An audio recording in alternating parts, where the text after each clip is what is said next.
آج ایک صاحب آئے مجھ سے مسئلہ پوچھنے کہ سالگرہ کیا ہے. کہہ رہے میرے رشتے دار سالگرہ کرتے ہیں, میں نہیں اس میں شرکت کرتا تو سب میرا مذاق اڑاتے ہیں, سب مذاق اڑاتے ہیں, بولتے ہیں یہ اس میں کیا ہے بھائی, اگر ہم خوشی میں کیک کھا لیں اور بچہ ذرا خوش ہو جاتا ہے تو کیا جا رہا ہے اس میں. آپ صحیح کہہ رہے تھے یار. ہیلو, وہ لگا دیں, مجھے اپنی آواز سمجھ میں نہیں آ رہی ہے. ان نے مائک کا سسٹم ماشاءاللہ بڑا تگڑا کر دیا. ابھی فیس بک پہ پہلے بہت شکایتیں آتی تھیں کہ یہ آواز ہی نہیں آ رہی. تو اب انہوں نے سالگرہ رکھی. سالگرہ میں کیا کیا کہ وہ ہوتی ہے سالگرہ. تو وہ مجھ سے پوچھ رہے تھے, بس ایک کان میں کافی ہے میرا خیال, ورنہ ان کی بھی نہیں آئے گی نا. ہاں یہ والا صحیح ہے. تو سالگرہ میں کیا ہوا کہ ہاں بس جزاک اللہ.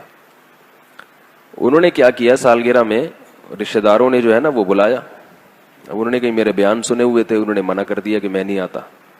تو رشتہ دار کہنے لگے, مذاق اڑانے لگے اور بائیکاٹ کرنے لگتے ہیں نا کہ کیا تم لوگ سخت ہو گئے ہو, تم لوگ کسی کو خوش بھی نہیں ہونے دیتے. یعنی یہ اعتراض ہوتا ہے لوگوں کو کہ یہ مولوی لوگ کسی کو خوش ہوتا بھی نہیں دیکھ سکتے. کیا حرج ہے اگر تھوڑا سا ہم نے کیک کاٹ لیا, کیا ہو گیا اگر تھوڑے 2-4 غبارے پھوڑ دیے, کیا ہو گیا اگر تھوڑی سی پیسٹری اپنے ہاتھ سے کسی کو کھلا دی, کیا ہو گیا اس. تو مجھ سے کہہ رہے تھے کوئی گنجائش ہے شرکت کی. میں نے کہا جائز نہیں ہے یہ. کہہ رہے اس کی دلیل کیا ہے ناجائز ہونے کی. لوگ سوال پوچھتے ہیں, لوگ تو یہ دلیل دیتے ہیں نا کہ کیا ہو گیا. تو میں نے ان کو دلیل دی, آپ کو بھی بتا رہا ہوں تاکہ آپ کے سامنے یہ بات واضح رہے. میں نے کہا دیکھو, اسلام کوئی بھی الٹا سیدھا کام کرنے کو پسند نہیں کرتا. کسی بھی چیز کی کوئی لاجک ہونی چاہیے. یہ جو سال گزرنے کے بعد آپ کیک کاٹتے ہیں تو بچہ تو جتنی زندگی لے کر آیا تھا, موت کے 1 سال مزید قریب ہو گیا نا. کیا خیال ہے؟ پھر یہی حماقت کرتے کرتے کرتے جب 60 سال کا ہو جاتا ہے تو بھی کیک کاٹ رہا ہے. حالانکہ 60 سال کا ہونا اس کی علامت ہے کہ اب تو تھوڑے سے ہی سال رہ گئے, پتہ نہیں اگلے سال کیک کاٹنا نصیب ہوگا کہ بھی نہیں ہوگا. تو یہ خوشی کی بات نہیں ہے. اور یہ رسم کہاں سے آئی ہے؟ گوروں سے. گوروں سے اگر کوئی ایسی رسم آئی ہو نا جس کی کوئی لاجک بنتی ہو تو وہ کر لیں. اس لیے کریں کہ یہ نہ کہیں کہ ہم گوروں کی رسم کے طور پہ کر رہے ہیں. بولے بھائی گوروں کی یہ رسم ہے تو گوروں کی, مگر اس کی لاجک بہت اچھی ہے تو ہم لاجک کی وجہ سے فالو کر رہے ہیں اس کو. حدیث میں آتا ہے کہ حکمت کی بات مومن کی گمشدہ چیز ہے, جہاں سے ملے لے لو. اگر کوئی گورا اچھا کام کر رہا ہے, دیکھو ہمارے یہاں زیادہ تر کالے لوگ ہیں اور وہ لوگ کیا زیادہ تر گورے ہیں, تو اس لیے سب لوگ کیا بننا چاہتے ہیں؟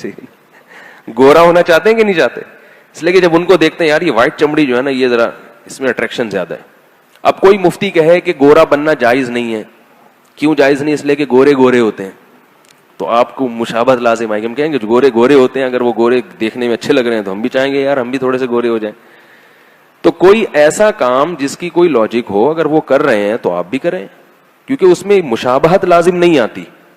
آپ کہیں گے بھائی ہم اس لیے نہیں کر رہے, ہم تو یہ اس لیے کر رہے ہیں, ہم بھی نہیں مشابہت کی وجہ سے نہیں کر رہے. اور جس کام کی کوئی لاجک بنتی نہیں ہے اس میں سوائے گوروں کی نقالی کے, غیر مسلموں کی نقالی کے, نقل پرستی کے کچھ بھی نہیں ہے, سوائے اس کے کہ وہ چونکہ کرتے ہیں تو ہم نے بھی ان سے لے لیا. رہا یہ مسئلہ کہ خوش ہونے کے لیے اگر کوئی بہانہ کسی کو مل جائے تو اس کی میں لاجک تلاش کرنے کی کیا ضرورت ہے؟ تو بھائی جب لاجک کے ساتھ بھی خوش ہونے کے درجنوں مواقع آپ کے پاس ہیں تو بلا وجہ کی خوشیاں منانے کی کیا ضرورت ہے؟ اب وہ صاحب جو آئے تھے کہنے لگے کہ یار وہ بچے کی سالگرہ تھی تو اگر میں نے کہا سالگرہ کے بجائے کوئی اور کام کر لیتے. بولتے کہ بچہ جو ہے نا فرسٹ آیا ہے, فرسٹ نہیں آیا تو چلو بچہ سیکنڈ آیا ہے, اس خوشی میں ہم کچھ بھی کھائیں گے پیئیں گے. سیکنڈ نہیں آیا تو چلو تھرڈ آیا ہے, تھرڈ نہیں آیا تو چلو پاس ہو گیا ہے, فیل بھی ہو گیا نا تو چلو کچھ تو فائدہ ہوا نا. فیل بھی تو کچھ نمبروں سے ہی ہوتا ہے. 20 نمبروں سے بچہ فیل ہو گیا, یعنی 20 نمبر آئے تھے, 40% ضروری تھے, تو 20% آئے نا تو چلو 10 سے بھی فیل ہو سکتا تھا. تو ہمارے بچے میں اتنی صلاحیت الحمدللہ پیدا ہو گئی کہ اس نے 20 نمبر تو لے ہی لیے, اگلے سال انشاءاللہ 25 لے لے گا. تو یہ بھی کوئی, اس میں بھی خوشی کا عنصر نکالا جا سکتا ہے.